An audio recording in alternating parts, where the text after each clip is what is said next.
به نام خدا. سلام دوستان عزیزم، وقتتون بخیر باشه. پادکست صدای سکوت امروز رو با کتابی در حوزه مدیریت زمان و کسب و کار شروع می‌کنیم. مدیریت زمان، چگونه هر هفته 10 ساعت به وقت خود بیفزایید. نوشته دیوید لوئیس و ترجمه کامران روح شهباز. توسط انتشارات ققنوس در تهران چاپ شده و چاپ هشتمش در سال 1386 بوده که در اختیار من هستش. این کتاب شامل 15 فصل، پیشگفتار و مقدمه. ابتدا نوشته رو در پشت جلد کتاب برای شما میخونم و سپس با هم کتاب رو شروع میکنیم. اگر میخواهید استفاده بیشتری از وقت و عمر خود ببرید، سریعترین و پرثمرترین برنامه ای را که تاکنون در مدیریت زمان پیشنهاد شده در این کتاب خواهید یافت. برای اجرای این برنامه نیازی به اضافه کردن کاری جدید به برنامه شلوغ فعلی خود ندارید.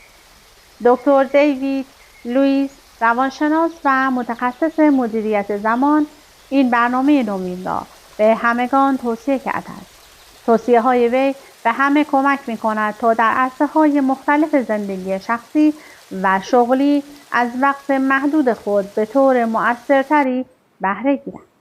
تلفن زدن و پاسخگویی به تلفن‌ها، شرکت و سازماندهی جلسات، تفویض اختیار عاقلانه و کارآمد، خواندن گزارش‌ها و سایر اسناد اداری، نوشتن گزارش‌های شغلی، برخورد با مراجعین سرزده، حاضر شدن بر سر قرار ملاقات‌ها.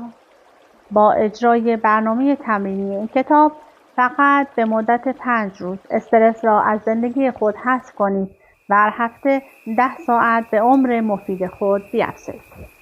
خب با همدیگه پیشگفتار و مقدمه رو شروع می‌کنیم. پیشگفتار، تاریخچه کوتاه از زمان.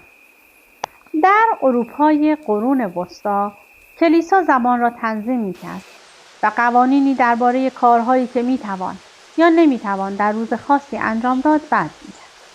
قوانین مذهبی زمانهای معینی از روز را برای نماز خواندن تعیین می‌کرد. به عنوان مثال، ماتیز قبل از سحر، پریم هنگام طلوع آفتاب و نون ساعت 9 صبح برگزار می‌شد. بعدها نون به نیمروز موکول شد که ظهر امروز را به وجود آورد. این اوقات شرعی بر مبنای واحد زمانی 60 دقیقه‌ای وضع نشده، اما به هر حال زمانهایی از روز برای به جا آوردن نیایش‌ها اختصاص یافته بود.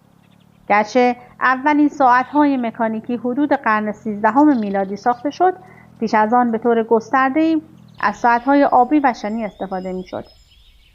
اما از آنها برای قرن‌ها فقط به عنوان مجسمه‌های تزیینی استفاده می‌کردیم.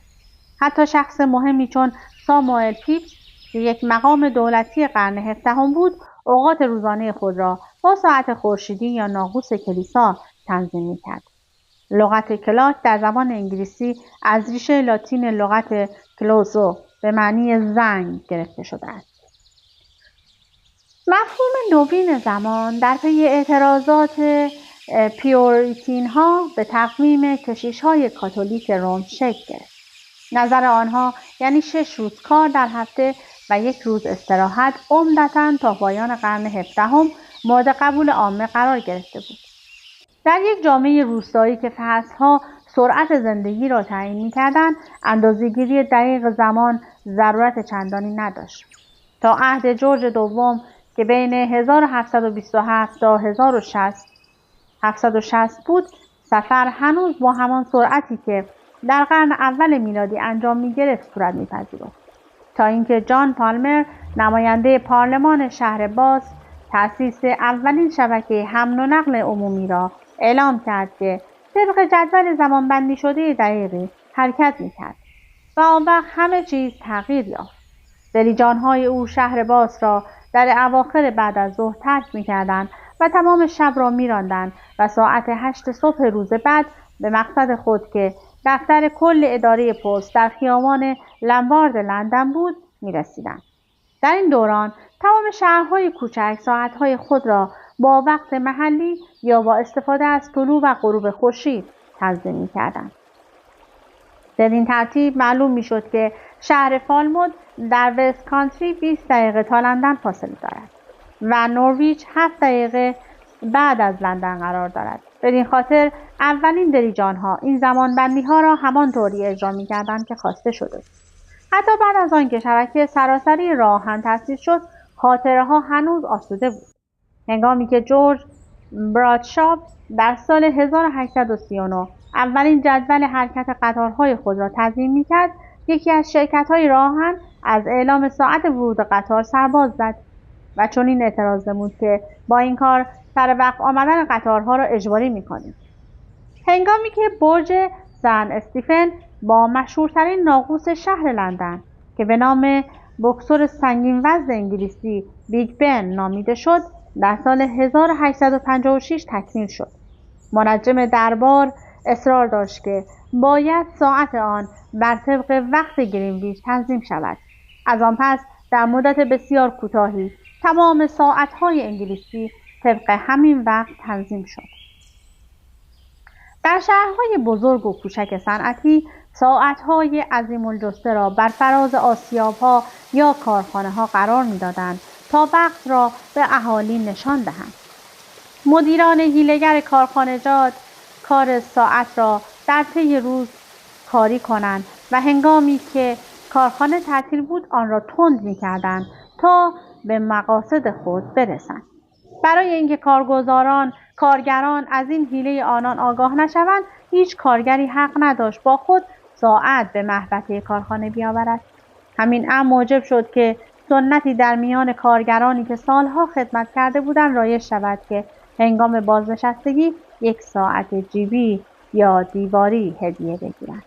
این مسئله نمایانگر این حقیقت بود که بالاخره زمان دیگر به خود آنها تعلق یافته بود. امروزه افراد کمی از این شکوه و جلال لذت میبرند. برای تمام مردم کشورهای صنعتی زمان به طور فزاینده‌ای به منبعی از تنش و فشار تبدیل شده است و هرز رفتن وقت یکی از مسائل جدی این ملت هاست. هرگاه مدیران تحت فشار، صاحبان مشاغل و آنهایی که به نوعی رئیس خود هستند از رنجها و مصائب خود برایم نقل می‌کنند، آنها را به خواندن کلماتی از کتاب وینی دپو اثر میلن سفارش می‌کنم. و حالا ادوارد خرسه دارد می‌آید پایین پیش ما. صدای ضربات متعددی بر پس سر او و پشت سرش هم.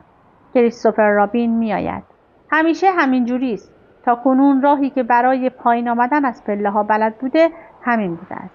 اگرچه بعضی از اوقات حس می‌کند که لزوماً باید راه بهتری نیز باشد. فقط اگر می‌توانست این ضربات را قطع کند، فرصت کافی به دست می‌آورد که قدری فکر کند. البته ترجمه بعضی از متون خیلی به ما خوش نمیاد. این روزها خیلی از افراد که در کار تجارت هستند توانایی متوقف کردن ضرباتی را که مرتباً به سرشان وارد می‌شود ندارند و فرصت کافی پیدا نمی‌کنند تا راهی بیابند که پایین آمدن از پله‌ها را برایشان راحت‌تر و دلپذیرتر کند. من کتاب مدیریت زمان را با همین طرز فکر نوشتم. این برنامه دارای 4 عامل است. در یک فرایند عملی به شما توضیح داده خواهد شد که چگونه می توانید اوقات خویش را به طور مؤثری اداره کنید. 2. نگرش اصلی که زیربنای هر فرایند است، علت پیشنهاد این نگرش و باور را به خوبی برایتان توضیح می دهد. 3. از سابقه ذهنی انسان و مثال‌های استفاده شده که دورنمای گسترده‌تری از مسائل کلیدی و اصلی مدیریت و برنامه‌ریزی زمان به دست می‌دهد و بدین ترتیب می‌توانید از دیدگاه‌های جدید در مورد زمان مطلع شوید. 4. تمرین‌های ضروری پیشنهاد شده است تا بتوانید کاملاً از برنامه‌های ارائه شده به خوبی استفاده کنید. شما با گذراندن این دوره پی خواهید برد که چرا و چگونه وقتتان به هدر می‌رود و آن وقت آماده خواهید شد که طرز استفاده بهینه از وقت گرانبهایتان را فرا گیرید. برای مطالعه مؤثرتر و مفیدتر، ابتدا تمام یک فصل را به طور گذرا و اجمالی مطالعه کنید. سپس آن را جز به جز بخوانید و بررسی کنید. این کار ذهن شما را برای درک نکات، ایده‌ها و اطلاعات هر فصل آماده می‌سازد. پژوهش‌ها نشان داده است که این آمادگی قبلی به درک مطلب، نگهداری در حافظه و یادآوری بعدی آن بسیار کمک می‌کند. در جامعه کنونی که تحت هر گونه فشار هستید، مدیریت و برنامه‌ریزی کارآمد زمان فقط یک امر مفید نیست، بلکه به یک امر ضروری و اجتناب ناپذیر بدل گشته است. چه رسیدن به مسائل زیر به کسب این مهارت بستگی دارد. 1. دستیابی به اهداف شخصی در زندگی. 2. رسیدن به اهداف در سر موعد تعیین شده. 3. کاری پرثمر و رضایت بخش به جای کاری پرتنش و بیفایده. خب میریم مقدمه این کتاب رو برای شما بخونیم. زمان و بحران‌های روحی. همکنون در اینجا متوجه می‌شوید که تمام تلاشتان بیهوده بوده است و هنوز سر جای اول خود هستید. اما اگر می‌خواهید به جای دیگری بروید، حداقل 2 برابر گذشته تلاش کنید. نوشته لوئیس کارول از درون آینه. می‌خواهم شما را با یکی از دوستان جوانم به نام کریس آشنا کنم. گمان می‌کنم بسیاری از شما وجه اشتراک زیادی با او داشته باشید. کریس 1 ساعت زودتر از وقت معمول به اداره آمد تا بتواند کوهی از پرونده‌هایی را که نیاز فوری به رسیدگی داشت بررسی کند. دیدن ستون مرتفعی از پرونده‌هایی که تاکنون کاری روی آنها انجام نشده بود چنان او را هراسان کرد که نمی‌توانست فکرش را جمع کند و نمی‌توانست حداقل به اولویت‌ها بپردازد. مالاً تمام هنرش این شد که تا آمدن بقیه همکارانش کوه کارهای انباشته شده روی میزش را به تپه‌های کوچکتری تبدیل سازد. بقیه روز مزاحمت‌های مکرر کارمندانش که به دنبال راهنمایی بودند، همکارانش که در پروژه‌های گروهی به مذاکره نیاز داشتند، دستورات رؤسا و تلفن‌های تمام نشدنی و پذیرفتن کسانی که بدون وقت قبلی به ملاقاتش می‌آمدند، سبب شد کارها کنتر پیش رود و نتواند کارهای اصلی را به موقع انجام دهد تا عقب نماند. 12 ساعت بعد از شروع کار، کریس خسته و دلسرد با کوله‌باری از کارهای عقب مانده به سوی خانه رهسپار شد. احتمالا شما نیز به این درد گرفتار شده اید، پس به دنیای اضافه کاری خوش آمدید. رقابت با زمان. اینکه چه شغلی دارید یا صاحب چه پست و مقامی هستید مهم نیست، زیرا موقعیت‌ها مشابه هستند و در شرایط مشابه شما نیز مانند کریس خود را در رقابت با زمان یک بازنده می‌یابید. به رغم آنکه اغلب مردم اوقات بیشتری را صرف کار می‌کنند، باز هم با افزایش مدام وظایف شغلی در محل کار خود روبرو هستند که طبعاً همراه آن سطح استرس و فشار روانی نیز بیشتر می‌شود. در حقیقت اخیراً جوامع اروپایی، امریکایی و ژاپن همگی با بحران‌های کمبود وقت و فشارهای ناشی از آن روبرو هستند و با به پایان رسیدن این قرن و ورود به قرن آینده این فشار احتمالاً هم کارفرمایان و هم کارکنان را بیش از پیش تحت تأثیر قرار می‌دهد و سلامت و آسایش شخصی آنان را به خطر می‌اندازد و میزان مشارکت آنان را در امور مختلف کاهش می‌دهد. در زمانی نچندان دور بعضی از متخصصین امور آینده بشری، همانهایی که تصور می‌کنم سرگرم پیشبینی درباره به وجود آمدن ادارات بدون پرونده بودند، دستورانه ورود قریب الوقوع انسان به عصر فراغت را پیشبینی می‌کردند. بنابر آنچه که آنها معتقدند، ما اکنون به سرعت به یک دوران طلایی از تاریخ بشر نزدیک می‌شویم که در آن اساسی ترین نگرانی بشر یافتن راه‌هایی جهت صرف اوقات فراغت نامحدود خود خواهد بود. اما کارها به گونه‌ای که آنها تصور می‌کردند پیش نمی‌رود. از آنجا که شرکت‌ها و کمپانی‌ها به علت رکود درصد تعدیل نیروی کار و قطع هزینه‌ها هستند، بسیاری از کارمندان دریافتند که حتی یک روز هم نمی‌توانند مرخصی بگیرند یا زودتر از آن که خدمه نظافت را شروع کنند به خانه بروند. دیگر مهم نیست که برای یک زندگی آسوده چه آرزوهایی در سر دارند. بسیاری از آنان مجبورند برای کسب ترفیع یا حفظ شغل خود حتی زندگی خانوادگی و شخصی خود را نیز فدا کنند. ساعات کار در 20 سال گذشته افزایش یافته است. در ایالات متحده ساعات کار معادل 1 ماه کار در سال و مدت مرخصی ساعتی در کل به 1 روز کامل در سال افزایش یافته، در حالی که تعطیلات به 3 روز و نیم کاهش یافته است. پژوهش‌های اخیر نشان می‌دهد که در اروپا و امریکای شمالی کار کردن به سنت ژاپنی‌ها نزدیک می‌شود، بدین ترتیب که کارمندان 12 ساعت در روز کار می‌کنند و گاهی تا آخر غروب هم سرگرم کارند. زمانی که مؤسسه مدیریت اولویت‌ها که پایگاه اصلی آن در شهر سیاتل است، تعداد بیش از 1000 نفر از مدیران رده میانی امریکایی را برای مشاوره انتخاب کرد، متوجه شد که بیش از نیمی از آنها به طور معمول 50 تا 60 ساعت در هفته و 6% آنها حتی بیش از این هم کار می‌کنند. در نتیجه می‌توان چنین محاسبه کرد که هر زن یا مرد 30 ساله در یک روز به طور متوسط فقط 30 دقیقه آن را می‌تواند به خودش اختصاص دهد. به رغم وجود این همه وقت که به کار کردن اختصاص می‌یابد، 4 نفر از 10 نفر مدیران رده میانی میگویند که هنوز کارهای زیادی دارند که وقت انجام دادن به موقع آنها را ندارند. خود همین مسئله به توضیح گزارش مؤسسه مدیریت اولویت‌ها مبنی بر اینکه 85% مدیران وقت کمی را در کنار خانواده‌هایشان می‌گذرانند کمک می‌کند. فشار بیش از حد. در حالی که بعضی از مدیران پرچالش ممکن است طالب کار بیشتر باشند، بعضی دیگر توانایی تحمل فشار شدید کار را ندارند. یک مدیر اجرایی محل کار را به میدان مسابقه 2 ماراتن تشبیه می‌کند و می‌گوید اقلیت ناچیزی به خط آخر مسابقه می‌رسند، در حالی که اکثرا خسته و درمانده در بین راه می‌مانند. تعداد کارکنانی که پشت سر دوندگان پیشرو از حال می‌روند به میزان زیادی به فرهنگ همیاری کارکنان بستگی دارد. در صورتی که برداشت سرپرست از کارایی کارگرش کیفیت کار وی باشد، نه تعداد ساعت کار، فشار کار قابل تحمل‌تر می‌شود. متاسفانه رقابت شدید و همه جانبه و ایده‌های استوار مثل عضوی از تیم بودن سبب شده است که بسیاری از سازمان‌ها کارایی، وجدان کاری و جاه طلبی شغلی کارکنان را با طول روز کاریشان بسنجند.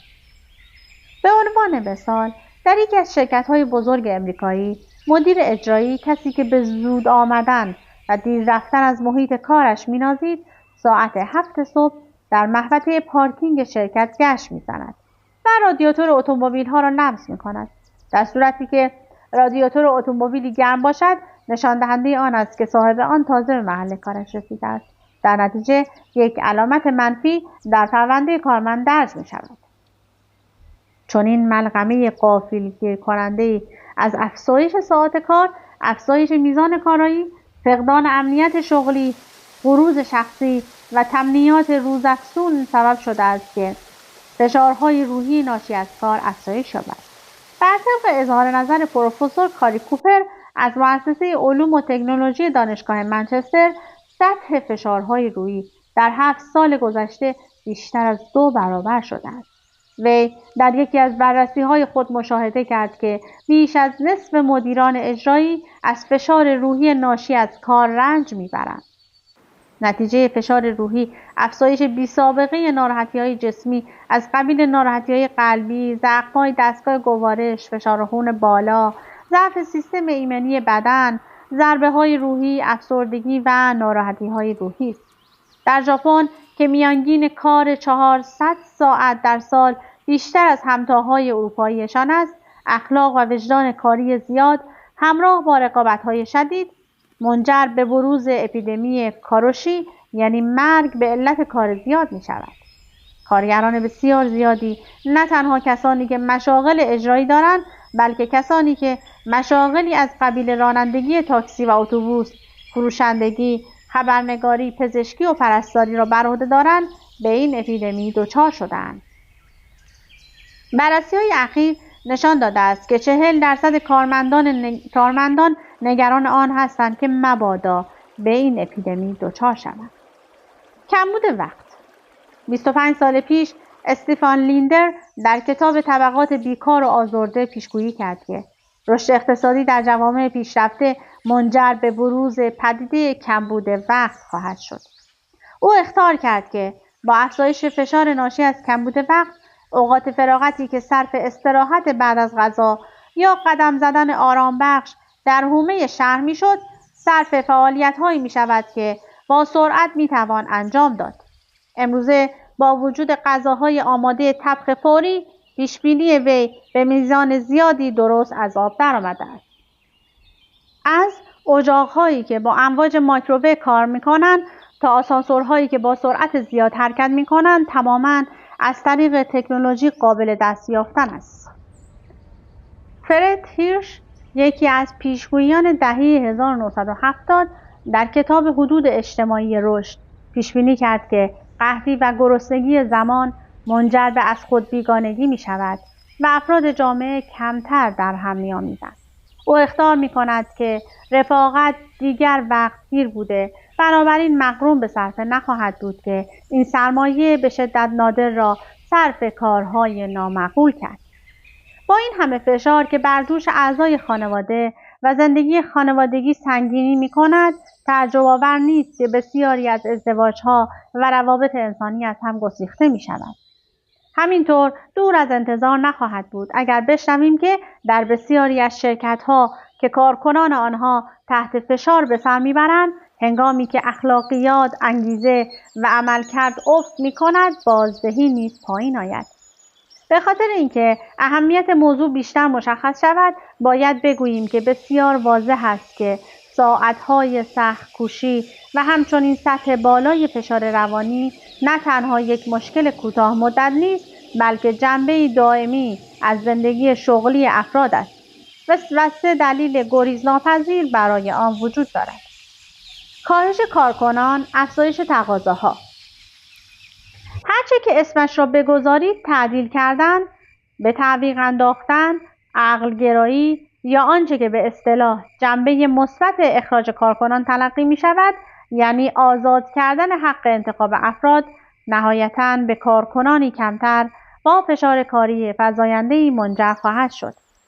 این یک روند دائمی است، با همان روش‌های قدیمی، سلسله مراتب مدیریتی مشارکتی، افقی که جای خود را به شرکت‌های سازمان یافته عمودی داده است و چنان طراحی شده است که ارتباطات کارآمدتر و پاسخ سریعتر به زمان را تضمین می‌کند. 2. کاهش منابع، افزایش بازدهی. برای کسب هزینه کمتر و بازدهی بیشتر مهارت‌های انسانی، بیشتر جای خود را به اتوماسیون می‌دهد. توسعه سریع تکنولوژی این روند را سرعت می‌بخشد، همانطور که آدم‌های ماشینی تعداد زیادی از کارگران متخصص را بیکار می‌کنند. نسل جدید کامپیوترها بسیاری از مشاغل دفتری را نیز حذف خواهند کرد. به عنوان مثال ممکن است تکنولوژی تشخیص صدا نیاز به منشی را برطرف سازد. به عنوان یک عامل می‌تواند نامه‌ها را دیکته کند، گزارش و یادداشت‌ها را به داخل حافظه کامپیوتر منتقل کند. قانون مور که سالها قبل توسط گوردون مور، فیزیکدان و مخترع میکروچیپ فرموله گردید، بیان می‌کند که قدرت کامپیوترها هر 18 ماه 2 برابر می‌شود. ارزش این گفته با این حقیقت روشن می‌شود که چیپ‌های آهنگدار که در کارت پستال‌های تبریک معمولی است، قدرت بیشتری نسبت به چیپ‌هایی دارد که قبل از 1950 در سراسر جهان یافت می‌شد. میکروپروسسوری که یک دوربین ویدئویی آماتوری را کنترل می‌کند، به قدرت کامپیوتر IBM با 36 بسته داده اصلی است که طلایه‌دار عصر کامپیوتر بوده است. در آینده نه چندان دور به طور قطع هر دستگاهی در اداره یا کارخانه به میزان بالایی قادر به تنظیم و کنترل خود خواهد بود. نتیجه غیرقابل اجتناب آن وجود سازمان‌هایی است که بر پایه گونه‌های زیست الکترونیکی با منشأ سیلیکونی بنا می‌شوند که کمتر به اشکال زیستی خون گرم که منشأ کربنی دارند نیاز پیدا می‌کنند. 3.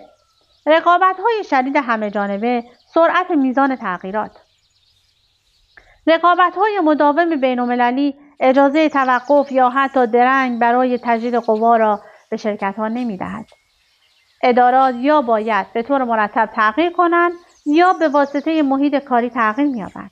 این فشار برای تغییر مداوم با ورود شرکت‌های گرسنه و قابل انعطاف سواحل اقیانوس آرام و چینی به بازار تجارت شدیدتر نیز می‌شود. به عنوان مثال، صنایع تولید کامپیوتر تایوان زمان لازم را برای تولید قطعه جدید از لحظه طراحی تا خط تولید به 90 روز کاهش داده است. سرعت تغییر که همواره با فشار روحی به علت کمبود وقت است، فقط به خاطر 3 عامل زیر میتواند افزایش یابد. نمودار رشد اطلاعات به زودی در طی 20 ماه 2 برابر خواهد شد. این سرعت رشد به معنای آن است که مرتباً باید برای بروز کردن دانسته‌ها و مهارت‌ها وقت بیشتری صرف کرد. اطلاعات با سرعت زیادی کهنه و منسوخ می‌شود. از زمانی که کسب دانش در 20 سال ابتدای زندگی برای 40 سال بعدی کفایت می‌کرد، چندان نگذشته است. امروزه مقدار وسیع اطلاعات حتی بخش کوچکی از زندگی را نمی‌پوشاند. اطلاعات و دانشه‌ای که امروز استفاده می‌شود، فردا از ارزش چندانی برخوردار نیست. برای مثال، در رشته کامپیوتر کاربرد قانون مور نشان می‌دهد که نیمی از دانشی که یک متخصص کسب می‌کند در عرض 1-2 سال بلا استفاده می‌شود. اکنون اطلاعات با سرعت جابجا می‌شود. تا همین اواخر مدیران وقت زیادی برای فکر کردن در مورد تصمیمات دشوار، جستجوی اطلاعات بیشتر، جمع‌آوری نظرات دیگران و تجزیه و تحلیل دقیق اطلاعات برای رسیدن به قضاوتی صحیح داشتند. آقای تام پیترز به یاد می‌آورد زمانی که در شرکت مک‌کینزی مشغول به کار بود، هنگامی که می‌خواستند پروژه‌های 20 ساله‌ای را که هزینه برابر $250,000 صرف ابزار و تجهیزات پتروشیمی آن میشد برگزار کنند، اصلاً مسئله تورم را به حساب نمی‌آوردند. آنها احساس می‌کردند که عرضه، تقاضا و بهای کالاهایی نظیر گندم و ذرت در عرض این مدت به میزان دقیق قابل پیش‌بینی است. آن روزها گذشت. در جو کنونی رقابت شدید جهانی، پیتر معتقد است اگر اساساً هر 6 یا 12 ماه نتوانی اوضاع را به خوبی ارزیابی کنی، احتمالاً از زمان عقب خواهی ماند. در کشورهای پیشرفته از خرده فروشی گرفته تا تولید و از صنایع خدماتی تا مؤسسات مالی، سوال: ما چه چیزی را در این ماه یا حتی این هفته تغییر داده ایم؟ پرسش زود به زودی است که در تمام سطوح مطرح می شود. برای مثال، در یک روز در شرکت تویوتا حدود 20 تغییر در خط تولید اتفاق می افتد که بسیاری از آنها توسط نیروهای فنی و کارگری پیشنهاد می شود. این تغییرات در مورد چیز ساده‌ای مثل چرخ نخریسی یا صرفاً تغییر به خاطر تغییر نیست. این دگرگونی‌ها برای کسب برتری است.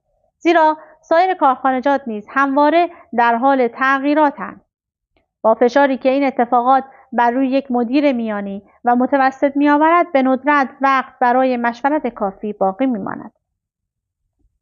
تصمیماتی که تمام آینده یک شرکت را تحت تاثیر قرار می‌دهد، می‌باید قبل از به پایان رسیدن ضرب‌الاجل‌هایی گرفته شوند که همواره انسان را در تنگنا قرار می‌دهند.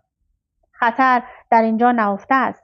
مطالعات روانشناسی نشان داده است که فشار روانی ناشی از تصمیم‌گیری‌هایی که هم خطرهای زیادی و هم منافع زیادی ممکن است در بر داشته باشد، 2 سطح متفاوت برانگیختگی ذهنی و جسمی را سبب می‌شود. در حالت مراقبت و هوشیاری اوج می‌گیرد و به ما کمک می‌کند که مناسب‌ترین تصمیم را بگیریم. در حالت مراقبت بیش از حد، نتیجه‌ای به جز استرس فزاینده نخواهد داشت که اغلب هنگام قضاوت به خطاهای فاجعه‌آمیزی منجر می‌شود. عامل تعیین کننده وجود زمان کافی برای قضاوت و تصمیم‌گیری است. هرچه زمان کوتاه‌تر باشد، خطر ظهور حالت مراقبت بیش از حد به قضاوت‌های غیر قابل اطمینان و واکنش‌های نامناسب ختم می‌شود. به خاطر تمام دلایل فوق، فشار بر روی مدیران برای مقابله با زمان هر روز شدیدتر می‌شود. کسانی که دائم غر میزنند و میگویند من وقت ندارم در اشتباه هستند. همه به اندازه کافی وقت دارند. 168 ساعت در هفته که هر دقیقه آن 60 ثانیه است. از آنجایی که زمان کش نمی آید، قابل ذخیره یا اضافه شدن نیست، تنها راه حل ما اداره منطقی آن است. برای تضمین آن به کلمات کیپلینگ استناد می کنیم. ما دقایق نابخشودنی را به ارزش 60 ثانیه فاصله زمانی گذرا حس می کنیم. موفقیت و سلامتی جسمی و ذهنی شما به طور غیر قابل تصوری به این مهارت مدیریت ویژه بستگی دارد. زمانی را که از دست می دهید هرگز بازگشت پذیر نیست. جفری شوسر، تریلیوس و کریسید. خب فکر نمی کنم برای شروع فصل‌های کتاب زمانی هست باشه. من فقط تیتروار فصل‌ها رو برای شما می خونم. 1. مدیریت فردی، کلید مدیریت زمان. 2. ارزیابی از گذران وقت. 3. 4. اصل مدیریت زمان. 4. قدرت تأخیر مثبت. 5. بیرون راندن غاصبان زمان. 6. پرهیز از مراجعین اتفاقی. 7. چگونه درگیر مکالمات تلفنی نشوید. 8. غلبه بر انتظار غاصب. 9. فائق آمدن بر جلسات غاصب. 10. صرفه‌جویی در وقت هنگام خواندن و نوشتن. 11. اهداف خود را بشناسید. 12. اولویت‌های خود را تعیین کنید. 13. استرس و مدیریت زمان. 14. زمان و موفقیت مشترک. 15. مدیریت زمان 10 دقیقه‌ای. امیدوارم اگر از این کتاب روانشناسی که زمان رو مدیریت میکنه و بهتون یاد میده که چجوری در زمان کمتر کارهای بیشتر داشته باشید خوشتون اومده باشه، تهیه کنید و تا انتهای کتاب رو بخونید. از اینکه با من همراه بودید سپاسگزارم. تا وایس بعدی، خدا نگهدارتون.